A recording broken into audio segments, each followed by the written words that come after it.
بسم اللہ الرحمن الرحیم۔ السلام علیکم، ہمارے چینل میں خوش آمدید۔ جب گاڑی کی رفتار کسی طرح کنٹرول نہ ہوئی تو ڈرائیور کے ساتھ ساتھ ہم باقی تینوں دوستوں کی ہوائیاں بھی اڑ چکی تھیں، کیونکہ ہمیں اندازہ ہو گیا تھا گاڑی کی بریکیں فیل ہو گئی ہیں۔ اب یہ اس دوست کی مہارت پر منحصر تھا جو گاڑی چلا رہا تھا کہ اس صورتحال کو کیسے قابو کرتا ہے۔ عامر ایک ماہر ڈرائیور تھا، لیکن آج قدرت اس کا امتحان لینے پر تل گئی تھی۔ ایک موڑ کاٹتے ہوئے گاڑی کوسٹر سے ٹکر بچاتے ہوئے الٹ گئی اور پیچھے سے آتی ہوئی بس اس پر چڑھ گئی۔ ہم نے ایک زبردست جھٹکا سہا، اس کے بعد ہمیں کوئی ہوش نہ رہا۔ میں آصف بھٹی اپنے والدین کا اکلوتا بیٹا ہوں۔ یہ نہیں کہ میں نے اکیلے ہی جنم لیا ہو، میرے علاوہ میرے دیگر 3 بہن بھائی بھی میرے والدین کے آنگن میں رونق بکھیرنے اترے تھے، لیکن خدا کی قدرت اس نے بہت جلد ہی انہیں واپس بلا لیا۔ شاید خدا نہیں چاہتا تھا کہ وہ بچے زمانے کی سختی دیکھیں۔ میرے والد عبدالرشید اور والدہ جمیلہ بیگم دونوں ہی متوسط طبقے سے تعلق رکھتے تھے، بلکہ غربت میں پل کر یہاں تک پہنچے تھے۔ انہوں نے 3 بچوں کو اپنے ہاتھوں سے چھوٹی چھوٹی قبروں میں سلایا تھا اور اب بے حد غمزدہ تھے۔ اگر میرے والد اسلامی بیان نہ سنتے ہوتے تو شاید غم سے گھبرا کر کوئی ایسا قدم اٹھا لیتے جو جائز نہ ہوتا، لیکن دونوں نے ہی صبر کیا، لیکن ان دونوں کو ہی چپ لگ چکی تھی۔ ساتھ بیٹھے بھی ہوتے تو آپس میں بات تک نہ کرتے تھے، روبوٹ کی طرح صبح اٹھ کر کام دھندے کو لگ جاتے اور کھانا پینا کر کے دوبارہ سو جاتے۔ شاید اسی طرح غم میں گھل گھل کر مر جاتے اگر ابو کی دور کی ایک پھپھی اپنے بچوں کے ساتھ ملنے نہ آتیں۔ دراصل پھپھی رضیہ اپنے بیٹے کو شہر کے اسکول میں داخل کروانا چاہتی تھیں، اسی لیے وہ ہمارے گھر آئی تھی تاکہ ابو کے ساتھ مشورہ کر کے یہیں داخلہ کروا دیا جائے۔ جب اس نے امی ابو کی حالت دیکھی تو اسے اپنا کام بھول گیا، وہ دونوں کی دلجوئی میں لگ گئی۔ اس نے اپنے دونوں چھوٹے بچے امی کے حوالے کیے کہ ان کو سنبھالو اور پڑھنے ڈال دو، اور خود برقع پہن کر اسکول پتہ کرنے کے بہانے نکل جاتی تاکہ امی بچوں میں مگن ہو سکیں۔ پھر اس نے بیٹا ابو کے حوالے کیا کہ اس کو ساتھ لے جاؤ اور اس کو اسکول میں داخل کرواؤ۔ پہلے تو ہاسٹل کا ارادہ تھا، لیکن امی ابو کی حالت دیکھ کر پھپھی رضیہ کہنے لگی کہ یہ ادھر ہی تمہارے ساتھ رہے گا۔ انہوں نے امی کو ایک طرح کا مجبور ہی کر دیا کہ تم گھر میں سلائی کا کام شروع کر دو، ساتھ آس پاس کی لڑکیوں کو سکھانا بھی شروع کر دو۔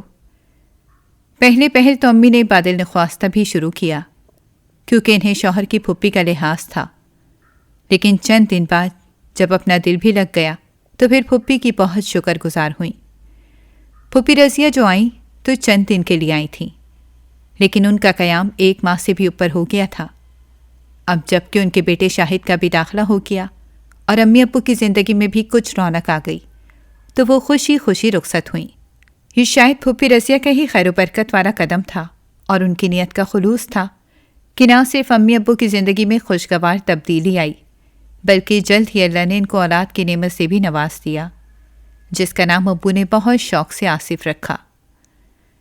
میرے پیدا ہونے پر جہاں میرے والدین بہت خوش تھے، وہاں کچھ خوف زدہ بھی تھے کہ کہیں یہ بچہ بھی جلد ہی جدا نہ ہو جائے، لیکن انہوں نے جلد ہی اپنے خوف کو دور کیا اور دن رات میری درازی عمر کی دعائیں مانگنے لگے۔ لیکن ہم میں سے کوئی بھی نہ جانتا تھا کہ جدائی تو مقدر ہے، اب نہیں تو آئندہ۔ پھپھی کا آنا جانا بھی لگا رہتا، ان کے بچے بھی مجھ پر جان نچھاور کرتے تھے۔ ابھی میں 5 جماعتیں بھی پاس نہ کر سکا تھا کہ شاہد بھائی گریجویشن مکمل کر کے یونیورسٹی میں پہنچ گئے، لیکن وہ پاکستان کی یونیورسٹی نہ تھی بلکہ لندن کی تھی، اور یہ سب شاہد بھائی نے اپنی دن رات کی سخت محنت سے حاصل کیا تھا۔ ان کا داخلہ اسکالرشپ پر ہوا تھا۔ جانے سے پہلے انہوں نے سب کو اچھی سی پارٹی دی اور کہا کہ میرا پکا ارادہ ہے کہ میں آصف کو بھی لندن میں داخل کرواؤں۔ بس میرے بھائی، تم نے دل لگا کر پڑھنا ہے اور اچھے نمبر لینے ہیں۔ میں بھی زور و شور سے سر ہلانے لگا کہ میں ضرور آؤں گا اور شادی بھی وہیں گوری میم سے کروں گا۔ میری باتوں پر سب ہنسنے لگے۔ شاہد بھائی کو روانہ ہوئے ابھی 10 دن بھی نہ ہوئے کہ ایک صبح کا سورج ہمارے لیے مصیبتوں کا پیغام لے آیا۔ ابو کی نوکری چھوٹ گئی اور ہمیں بہت دور اپنے آبائی گاؤں جا کر رہنا پڑ گیا۔ جیسے تیسے زندگی کی گاڑی کھینچنے لگی۔ میری پڑھائی کے 2 سال بھی ضائع ہوئے۔ گاؤں میں صرف پرائمری اسکول تھا، لیکن اسکول کے ہیڈ ماسٹر صاحب بہت اچھے انسان تھے۔ ان کے مشورے سے میں نے میٹرک کی پرائیویٹ تیاری شروع کر دی، جس کی مکمل رہنمائی ماسٹر صاحب نے دی، اور امتحان بھی انہوں نے ہی دلوایا۔ رزلٹ آیا تو میرے نمبر بہت اچھے تو نہ تھے، لیکن میں سب مضامین میں پاس ہو گیا تھا۔ ابو کو شوگر جیسی بیماری لگ گئی تھی۔ وہ دیکھتے ہی دیکھتے کمزور ہو گئے۔ یہ سب صورتحال دیکھ دیکھ کر میں کچھ تلخ سا ہو جاتا تھا۔ ایسے وقت میں ماسٹر صاحب بہت اچھے سے مجھے سمجھانے لگتے۔ ماسٹر صاحب نے ہی میرے والدین کو سمجھایا اور اس بات پر راضی کر لیا کہ آصف بھٹی کو شہر جا کر مزید تعلیم حاصل کرنی چاہیے، تاکہ ہم سب کا یہ خواب کہ آصف بھی لندن میں تعلیم حاصل کرے پورا ہو سکے۔ ابو مان تو گئے تھے، لیکن شاید ان کا دل میری جدائی کی خبر برداشت نہ کر سکا، اور وہ مجھے شہر بھیجنے سے پہلے خود اگلی جہاں روانہ ہو گئے۔ ہم پر تو قیامت ہی ٹوٹ پڑی۔ ہماری دنیا اندھیر ہو کر رہ گئی۔ میرا بالکل دل نہیں چاہ رہا تھا کہ میں شہر جاؤں، وہ بھی امی کو یوں اکیلا چھوڑ کر۔ ماسٹر صاحب نے مجھے بہت سمجھایا، امی نے بھی حوصلہ دیا، لیکن میں نہیں جا سکا۔ امی کے گلے لگ کر سسک سسک کر رو پڑا۔ اس طرح 1 سال ضائع ہو گیا میرا۔ لیکن اگلے سال امی اور ماسٹر صاحب خود مجھے شہر لے کر آئے اور میرا داخلہ کروا دیا۔ یوں زندگی کے دن گھسٹ گھسٹ کر چلنے لگے۔ میں نے مر مر کر ایف اے تو مکمل کر لیا، لیکن ساتھ ساتھ میں نوکری کی تلاش میں بھی رہا۔ پارٹ ٹائم کئی نوکریاں کرتا بھی رہا، کبھی کسی دکان پر سیلز مین تو کبھی کسی ڈیلیوری بوائے۔ آخر میں نے سوچا BA پرائیویٹ کروں، ساتھ فل ٹائم نوکری کروں اور امی کو یہاں اپنے ساتھ رکھوں۔ میرے اس خیال کو امی اور ماسٹر صاحب دونوں کی تائید حاصل ہو گئی، تو 1 ماہ کے اندر اندر ہی ہم ماں بیٹا شہر شفٹ ہو گئے۔ کرائے کا ایک چھوٹا سا مکان لے کر ہم دونوں ماں بیٹا محنت کر کے کمانے لگے۔ لیکن میں مختلف کمپنیوں کی پروڈکٹس کی ڈیلیوری کرتے کرتے یہ کام بھی کرنے لگا کہ امی کے ہاتھ کا گھر کا بنا کھانا بھی دفتروں میں پہنچانے لگا، اور ہمارا یہ کام چل پڑا۔ ان کاموں میں میری مصروفیت بہت بڑھ گئی تھی۔ مجھے پڑھائی کا وقت بھی نہ ملتا تھا، لیکن امی کی خواہش تھی کہ میں 14 جماعتیں ضرور پاس کروں۔ ماسٹر صاحب بھی ہماری خیر گیری کرتے رہتے تھے۔ جب کبھی وہ گاؤں سے آتے، کچھ سوغاتیں بھی لے آتے۔ جب ساگ لے کر آتے، امی اتنے مزے کا ساگ بناتی تھیں کہ دفاتر کے لوگ باقاعدہ فرمائش کرتے اور زیادہ آرڈر بھی دیتے۔ خیر میں نے ماں کی خوشی پوری کرنے کے لیے جیسے تیسے BA کر لیا، تو امی کو میری شادی کا شوق ہو گیا۔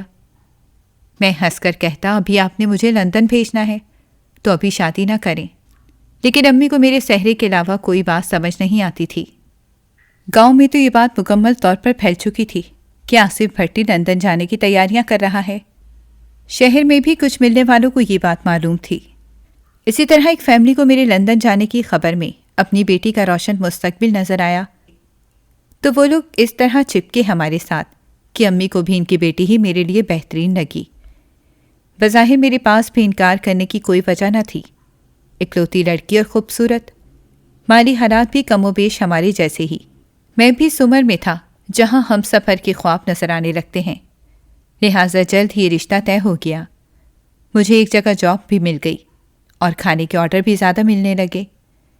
امی تو اپنی بہو ہنا کے گن گانے لگیں کہ اس کے نصیب سے یہ سب ہوا ہے۔ ہم نے نہ صرف گھر بدل لیا، بلکہ کھانے کے آرڈر مکمل کرنے کے لیے 7 ملازم بھی رکھ لیے۔ ان دنوں میں اپنی زندگی کے بارے میں زیادہ سوچ رہا تھا۔ شاہد بھائی سے رابطہ کیا تو معلوم ہوا اب شاہد بھائی وہاں نہیں رہتے۔ مجھے فکر ہوئی کہ خدا کرے وہ خیریت سے ہوں، لیکن مجھے کوشش کے باوجود اس سے زیادہ معلومات نہ مل سکی کہ شاہد بھائی برمنگھم شفٹ ہو گئے ہیں۔ اس سے زیادہ میرے پاس میں کچھ نہ تھا۔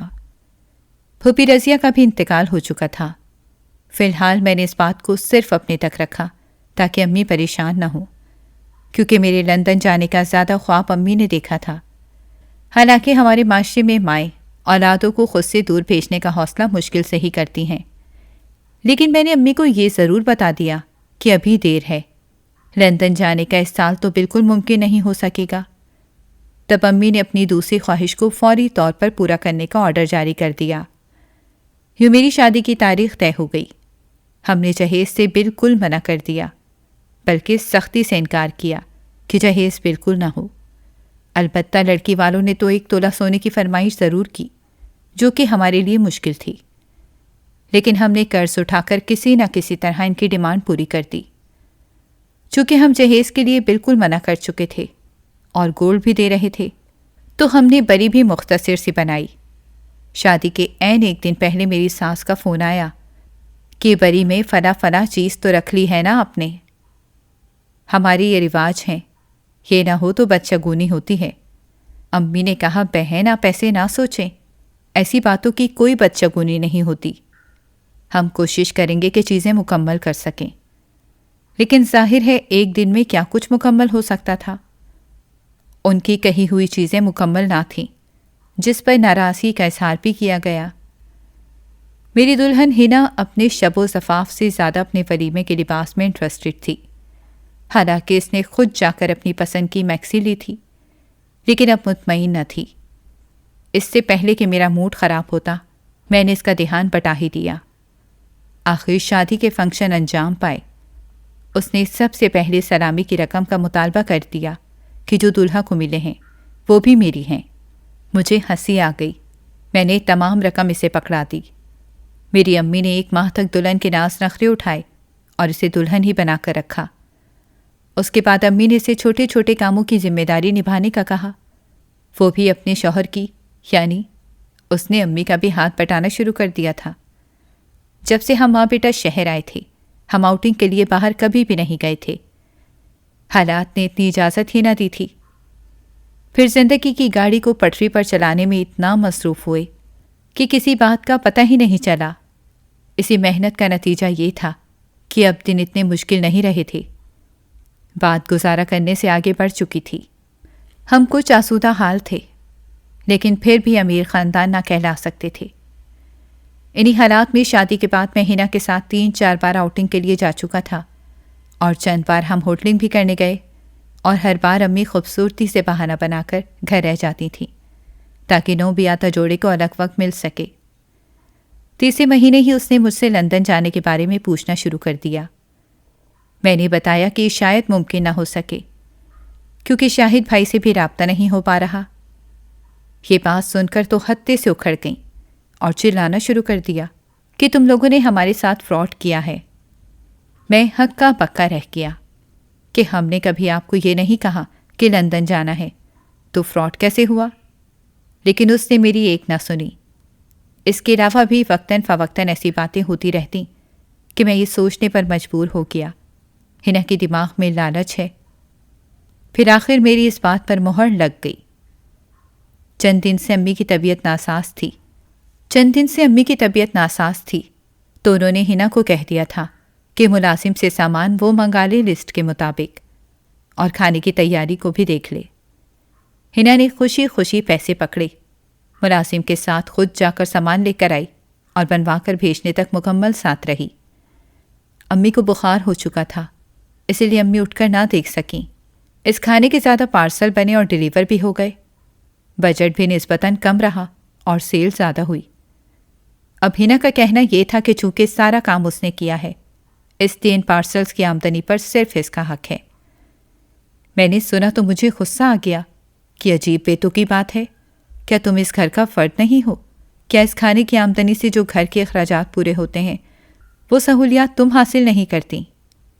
اس سے پہلے کہ بات پڑتی، امی نے کہہ دیا کہ کوئی بات نہیں، ہنا بھی میری بیٹی ہے، اس کا بھی حق ہے۔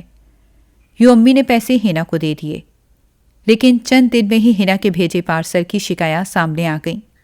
میں نے اور امی نے باقاعدہ طور پر معذرت کی۔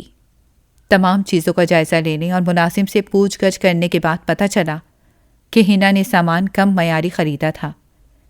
بریانی کے باسمتی چاولوں میں ٹوٹا چاول مکس کر دیے تھے اور پارسل کے ڈبوں میں مقدار بھی کم تھی۔ جب میں نے یہ تمام باتیں ہنا کے سامنے رکھیں تو وہ چیخنے چلانے لگی۔ ناراض ہو کر میکھی چلی گئی۔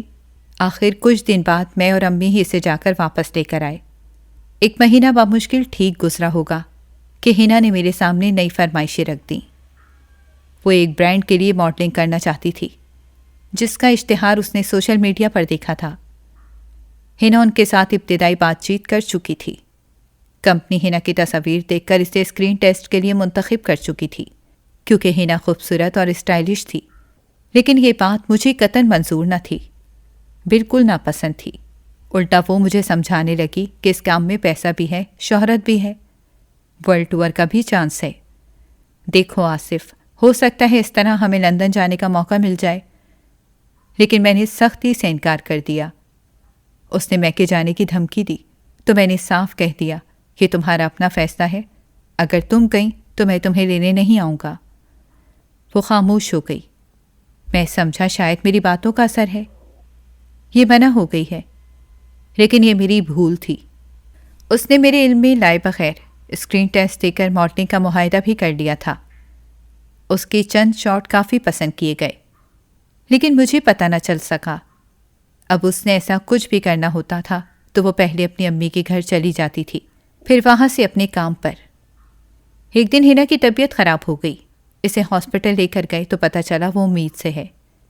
اللہ پاک نے ہمیں والدین کے رتبے پر نوازنے کی خوشخبری عطا فرمائی تھی، لیکن ہنا اس خبر سے بالکل خوش نہیں ہوئی تھی،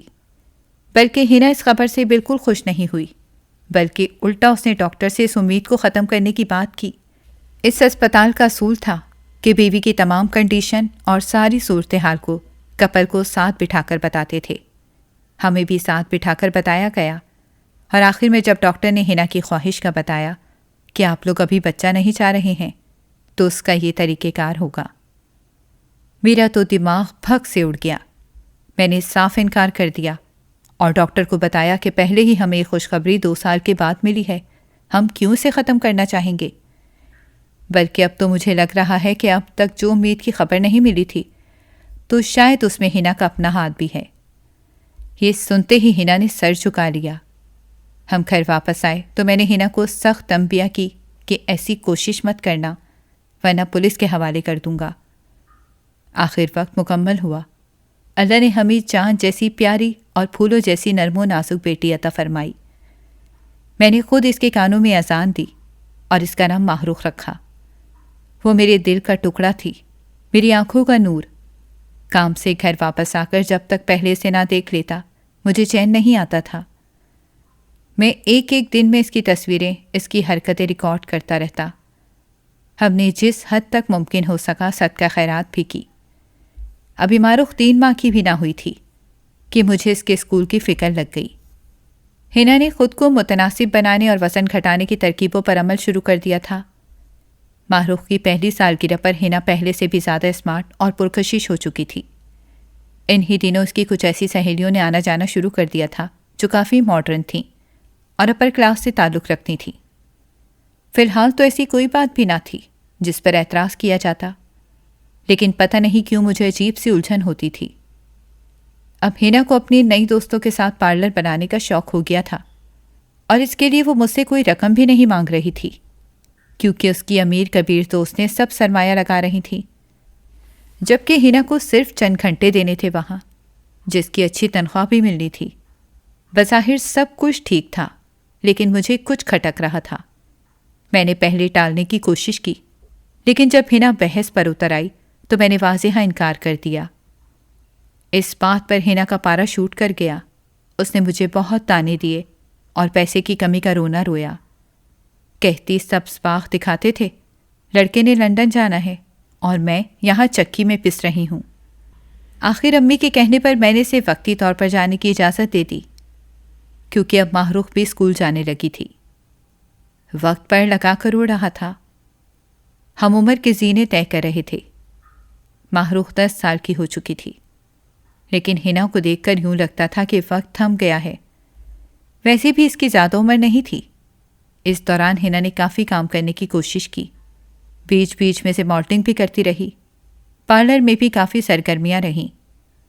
اسے پیسہ کمانے کی ہوس اور لندن جانے کا جنون ہو گیا تھا۔ امی ہارٹ اٹیک کے بعد کافی حد تک بستر کی ہو کر رہ گئی تھیں۔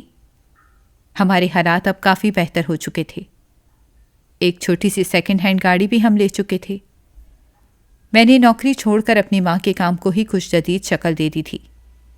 ایک چھوٹا فوڈ کارنر بنا لیا تھا اور میرا ارادہ تھا کہ جلد ہی اسے ریسٹورنٹ میں بدل دوں گا۔ ہنا نے ایک نئی تکرار شروع کر دی تھی کہ ماہ رخ کی جلد شادی کرنی ہے۔ میری بھی جلدی ہوئی تھی۔ میں ہکا بکا رہ گیا۔ میں نے کہا ابھی وہ بہت چھوٹی ہے، اس کی بات مت کرو۔ ماہ رخ ہماری اکلوتی بیٹی تھی۔ اس کے بعد ہنا کی گود اب تک ہری نہیں تھی اور مجھے شک تھا کہ اس میں ہنا کا اپنا ہاتھ ہے۔ جس دن ماہ رخ کا میٹرک کا رزلٹ آیا اسی دن ہنا نے ایک فیملی بلوا لی کہ یہ لوگ ماہ رخ کو دیکھنے آئے ہیں۔ غصے سے میرا برا حال ہو گیا اور میں نے اس فیملی کو گھر سے نکال دیا۔ اب تو جیسے ہنا کو مجھ سے اس بات پر چڑ ہو گئی تھی، وہ ہر ماہ ہی کسی نہ کسی فیملی کو بلوانے لگی۔ جس دن ایسی فیملی آتی میری اور ہنا کی جھڑپ ہو جاتی۔ ماہ رخ بھی ڈسٹرب رہنے لگی تھی۔ ایک دن ایسی ہی لڑائی کے بعد میں دوستوں کے ساتھ لمبی ڈرائیو پر چلا گیا۔ واپسی پر گاڑی کی بریکیں فیل ہو گئیں اور ہمارا بری طرح ایکسیڈنٹ ہو گیا۔ جو دوست ڈرائیونگ سیٹ پر تھا وہ موقع پر ہی جاں بحق ہو گیا۔ ہم باقی 3 شدید زخمی ہو چکے تھے۔ مجھے 2 دن کے بعد ہوش آیا تو پتہ چلا کہ ٹانگیں شدید متاثر ہیں۔ معلوم نہیں کہ میں دوبارہ اپنے پیروں پر کھڑا بھی ہو سکوں گا یا نہیں۔ اب بھی مجھے ہسپتال سے 1 مہینے بعد چھٹی ملی تھی۔ 3 ماہ بعد آپریشن بتایا گیا تھا۔ میری ٹانگ میں راڈ ڈالنا تھا، پھر ہی میں چل سکتا تھا، ورنہ نہیں۔ گھر جانے کے چند دن بعد ہی ہنا نے میرے سر پر بم پھوڑ دیا کہ اس نے ماہ رخ کا رشتہ طے کر دیا ہے۔ میرے منہ سے اچانک نکلا، میں فوت تو نہیں ہو گیا تھا جو تم نے میرے بغیر یہ سب کر لیا؟ میں تلخ ہو رہا تھا۔ تب اس نے بتایا کہ ہمارے حالات کتنے خراب ہو چکے ہیں، کام بند پڑا ہے اور ہم کتنے مقروض ہیں۔ لیکن پھر بھی میں اس کی لاجک سے متفق نہیں ہوا۔ جب میں نے ماہ رخ کو بلا کر پوچھا تو وہ بھی شرما رہی تھی۔ میرا ماتھا ٹھنکا کہ اس کو کچھ معلوم بھی ہے یا نہیں۔ ماہ رخ نے شرماتے ہوئے بتایا کہ اس نے تصویر بھی دیکھ لی ہے۔ آہ میری معصوم بچی، تجھے کیا معلوم تیرے ساتھ کیا ہونے جا رہا ہے؟ میں معذور بستر پر پڑا تھا جب ایک دن ہنا نے بتایا کہ ماہ رخ کی رخصتی ہے۔ میں بادل نخواستہ شامل تو ہو گیا، ویل چیئر پر بیٹھ کر دلہا تو دیکھ کر میرا دل چاہے کہ سب کو گولی مار دوں اور اینڈ پر خود کو۔ وہ پکی عمر کا آدمی تھا جس کے ساتھ ماہ رخ بیائی جا رہی تھی۔ میں ماہ رخ کو ساتھ لپٹا کر رونے لگا، لیکن مجھے دل پر پتھر رکھ کر ماہ رخ کو رخصت کرنا پڑا کیونکہ میرے ہسپتال اور آپریشن کے تمام اخراجات اسی آدمی نے ادا کیے تھے۔ اگلے دن ماہ رخ کا ولیمہ تھا۔ ہم بھی گئے وہاں، لیکن ہمیں بمشکل آدھا گھنٹہ وہاں رہنے دیا گیا اور ویٹر نما گارڈ ہمیں پکڑ کر باہر چھوڑ آئے۔ رات تک میں انتظار ہی کرتا رہا کہ میری بیٹی کب آئے گی، پھر تھک کر سو گیا۔ اگلے دن جب کال کی تو بیٹی اور اس کے شوہر کا فون ہی بند تھا۔ بھاگم بھاگ ان کی رہائش پر پہنچے، لیکن وہاں کوئی ذی روح نہ تھا۔ میں نے پولیس کو بھی رپورٹ کروائی، انہوں نے بھی بس رسمی کارروائی کی۔ میں اپنی ٹانگ کی طرف سے پریشان تھا کہ کب اس کا زخم ٹھیک ہو، کب میں نارمل حالت میں آؤں اور میں خود ڈھونڈوں اپنی بیٹی کو۔ میں 3 ماہ تک کچھ نہیں کر سکتا تھا۔ میں ہنا کے رحم و کرم پر تھا۔ آخر خدا خدا کر کے 3 ماہ مکمل ہوئے اور میں اپنے پیروں پر کھڑا ہونے کے قابل ہوا، مگر اب بھی زیادہ وزن ڈالنا منع ہے۔ پولیس کا سر کھایا، ان کے پاس بتانے کے لیے کچھ بھی نہ تھا۔ اس دن میں اپنی بیوی ہنا پر بہت چیخا، بہت غصہ کیا۔ اس کا موقف یہ تھا کہ ہنا میری بھی بیٹی ہے، میں اس کا برا تو نہیں چاہ سکتی۔ اس قدر امیر کبیر شخص سے شادی کروائی ہے کہ راج کرے گی، اور یہ جو تمہارا آپریشن ہوا ہے، گھر کے اخراجات، اور اب ہم دوبارہ سے بزنس شروع کرنے کے قابل ہوئے ہیں تو یہ صرف اسی شخص کی وجہ سے ہوئے ہیں۔ میرا شکریہ ادا کرنے کے بجائے تم مجھے ہی برا بھلا کہہ رہے ہو۔ میں نے کہا کہ یہ سب تمہارا لالچ تھا، پیسے کا، سٹیٹس کا۔ اب بتاؤ کہاں ہے میری بیٹی؟ ہنا کوئی جواب نہ دے سکی۔ میں نے غصے سے اسے کمرے سے باہر نکال دیا اور کہا کہ میری نظروں سے دور ہو جاؤ۔ اس کے بعد میں بے بسی سے رو پڑا، پھر خدا سے دعائیں کرنے لگا کہ مجھے میری بیٹی سے ملا دے۔ رات کو نہ جانے کس وقت میری آنکھ لگ گئی۔ صبح دیکھا تو ایک اور حیرت میری منتظر تھی کہ ہنا گھر پر نہیں تھی۔ پہلے تو میں سمجھا کہ کسی کام سے باہر گئی ہوگی۔ فون ملایا تو وہ بھی بند جا رہا تھا۔ میں نے کپڑے بدلنے کے لیے الماری کھولی تو خالی دراز مجھے منہ چڑھا رہی تھی۔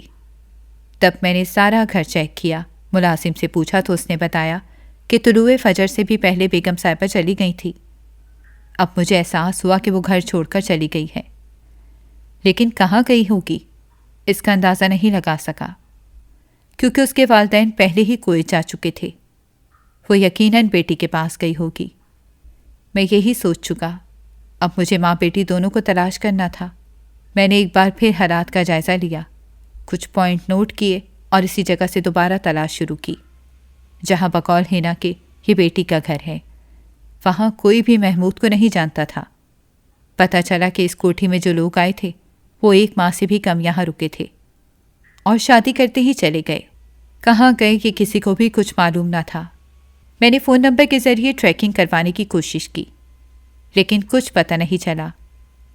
مجھے جس جگہ کوئی اشارہ ملتا میں وہیں پہنچ جاتا، لیکن میری ماہرخ مجھے نظر نہ آتی۔ میری ٹانگ کے آپریشن کو ابھی آرام کی ضرورت تھی، لیکن میرا سب آرام اور سکھ چین اڑ چکا تھا۔ ایک دوست نوید تھا جو مسلسل ساتھ دے رہا تھا۔ شاید امی کی دعا لگی ہوئی تھی مجھے جو یہ ساتھ تھا۔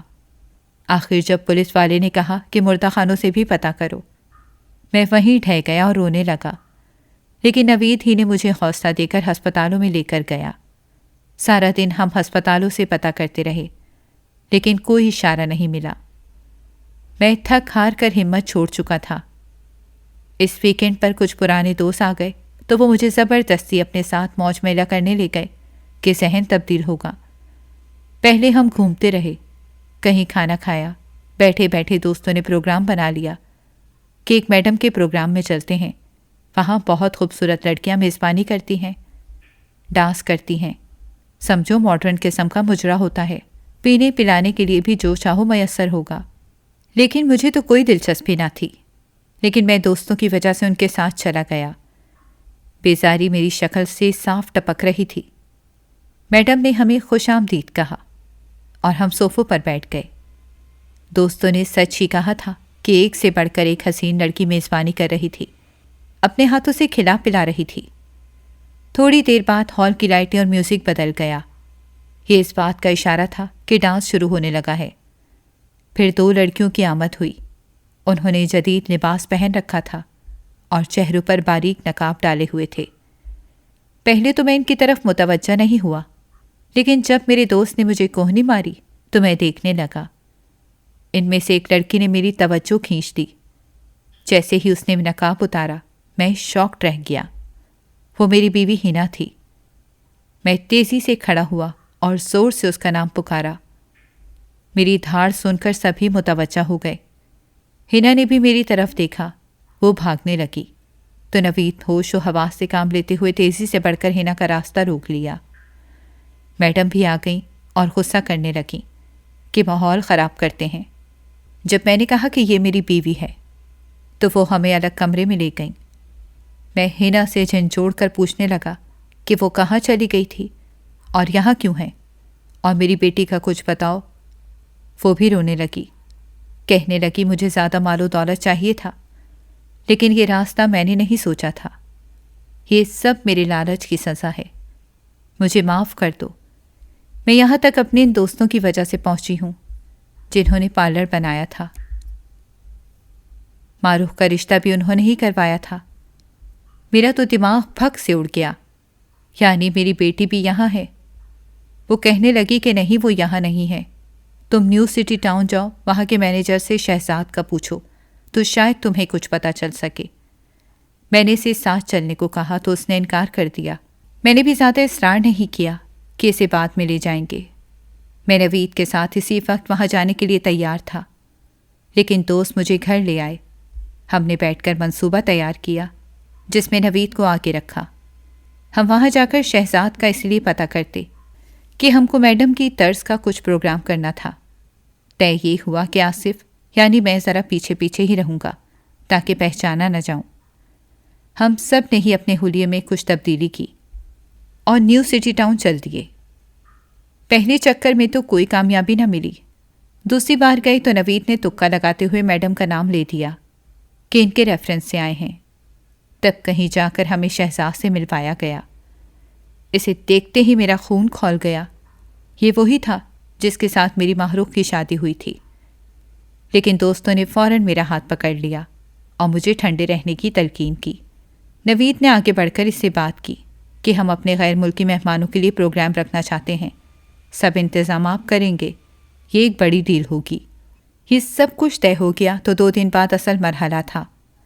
نوید نے ہی کچھ اپنے تعلقات استعمال کرتے ہوئے آئی جی سے بات کی۔ انہوں نے یہ سارا معاملہ اپنے ہاتھ میں لے لیا۔ پولیس کے آدمی سادہ لباس میں ہمارے ساتھ گئے اور جیسے ہی پروگرام شروع ہوا مجھے اپنی بیٹی کہیں نظر نہ آئی، لیکن میرا دل کہتا تھا کہ وہ یہیں کہیں ہے۔ میں کبھی کسی بہانے سے، کبھی باتھ روم کے بہانے سے ادھر ادھر جھانکنے کی کوشش کرتا، لیکن جگہ جگہ پھیلے ملازم مجھے 1 منٹ سے پہلے واپس اپنی جگہ پہنچا دیتے۔ جیسے ہی ڈانس شو شروع ہوا پولیس نے اپنے طریقے سے کام شروع کر دیا، اور جیسے ہی شہزاد وہاں پہنچا، اس سے پہلے کہ وہ کچھ نوٹ کرتا، پولیس نے سب کو گرفتار کر لیا۔ اس جگہ کی تلاشی لی گئی تو مزید 5 لڑکیاں بھی ملیں، ان میں میری بیٹی محروق بھی تھی۔ ان کی حالت کافی خراب تھی، جیسے ان کو مارا پیٹا گیا ہو اور کھانا نہ ملا ہو۔ ان پر نکاحت طاری تھی۔ ان لڑکیوں کو ہسپتال پہنچایا گیا۔ نوید نے مجھے کہا کہ تم ہسپتال جاؤ، یہاں ہم دیکھ لیں گے۔ میں نے ایسا ہی کیا۔ ہسپتال میں لڑکیوں کا علاج شروع ہو گیا۔ 1 دن کے بعد وہ لڑکیاں کچھ بولنے کے قابل ہوئیں، لیکن ابھی ان کے حواس ٹھیک نہیں ہوئے تھے۔ انہیں نشہ آور انجیکشن لگائے گئے تھے۔ میں سارا وقت اپنی بیٹی کا ہاتھ پکڑے بیٹھا رہا۔ نوید نے ہی آ کر مجھے بتایا کہ میڈم کے گروپ کو بھی گرفتار کر لیا گیا ہے اور ہنا نے اس سلسلے میں بہت تعاون کیا ہے۔ لیکن مجھے اس وقت صرف اپنی بیٹی کی فکر تھی۔ جب وہ ہوش میں آئی اور اس نے مجھے پہچانا، تب ہی اس نے ساری بات بتائی کہ اسے شہزاد کے ساتھ آئے ہوئے دوسرے لڑکوں کی تصویر دکھائی گئی تھی اور شادی کی رات بھی وہی دلہا بن کر اس کے پاس آیا تھا۔ لیکن بعد میں شہزاد انکل بھی اس کے ساتھ آئے تھے اور میں سونے لگتی تھی۔ نہ مکمل جاگی ہوتی نہ سوئی ہوتی۔ پولیس سے ملنے والی معلومات کے مطابق یہ ایک بڑا گروہ تھا جو لڑکیوں کے ذریعے بڑے لوگوں کو پھانس کر بلیک میل کرتا تھا۔ اسمگلنگ میں بھی ملوث تھا۔ ہنا کی پارلر والی سہیلیاں ان کی اعلیٰ کار تھیں۔ وہ ایسے شکار ڈھونڈتی تھیں۔ ہنا کو بھی انہوں نے اپنے جال میں پھنسایا۔ محروق کو نوجوان لڑکی کی تصویر دکھائی گئی اور شادی کے بعد 2 لوگ اس کا دولہا بنے رہے۔ ایسے کسی کچھ معلوم نہ ہوتا کہ اس کے پاس کون ہے۔ اب اسے پروگرام کے لیے تیار کرنا تھا، لیکن وہ نہیں مان رہی تھی، تو محروق سمیت دیگر لڑکیوں پر بھی تشدد کیا گیا اور نشہ آور انجیکشن لگائے گئے تھے تاکہ اپنی بات منوا سکیں۔ اب میں محروق کو گھر لے آیا تھا۔ وہ سب لوگ گرفتار ہو چکے تھے۔ ہنا بھی مجھ سے معافیا مانگ رہی تھی، لیکن میں اس سے کوئی بات نہیں کرنا چاہتا تھا۔ اس نے میری کبھی نہیں سنی تھی، اور پھر جو لالچ میں اپنی بیٹی کے ساتھ کیا، کون سگی ماں ایسی ہوتی ہے۔ لیکن نوید مجھے سمجھانے لگا کہ ہنا کو خود بھی زیادہ معلوم نہ تھا۔ وہ بس شہزاد کو زیادہ عمر کا ایک امیر کبیر بزنس مین سمجھی تھی۔ پھر امی نے بھی کہا کہ جب کوئی معافی مانگ رہا ہو تو اسے ایک موقع ضرور دیتے ہیں، آخر وہ تمہاری بیٹی کی ماں ہے۔ میرا دل نہیں مانتا تھا۔ میں کہتا تھا کہ فطرت نہیں بدلتی، لیکن ان سب کے سمجھانے پر میں مان گیا۔ ہنا کو معاف کر دیا اور گھر لے آیا۔ آہستہ آہستہ اس نے یہ دکھا دیا کہ وہ خود واقعی ہی بدلنے کی کوشش کر رہی ہے۔ اب وہ ایک بدلی ہوئی عورت تھی۔